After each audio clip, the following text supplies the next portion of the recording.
Interfasen.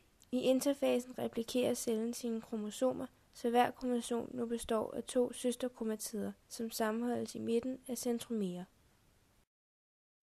Profase 1. Her bliver kromosomerne mere tydelige ved noget, der hedder spiralisering. De homologe kromosomer, dem der rummer gener for samme egenskaber, begynder at tiltrække hinanden og danne par. Der sker en overkrydsning af homologe kromosomer.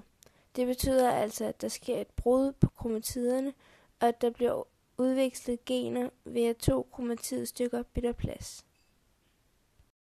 Metafase 1. Kernemembranen er forsvundet, og der dannes tråde kaldet tintråde ud fra centriolerne og ind til centromererne på hvert kromosompar. Anafase 1. Tintrådene forkortes og trækker kromatiderne ud til hver sin side af cellen.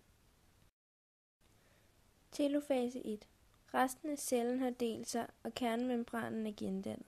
Hver cellekerne indeholder nu det halve antal kromosomer i forhold til det oprindelige. Profase 2.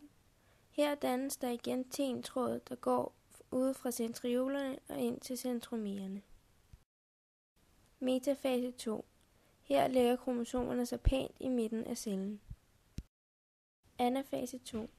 Kromosomerne spaltes ved centromererne, og tintrådene trækker igen kromatiderne ud i hver sin side af cellen. Telofase 2.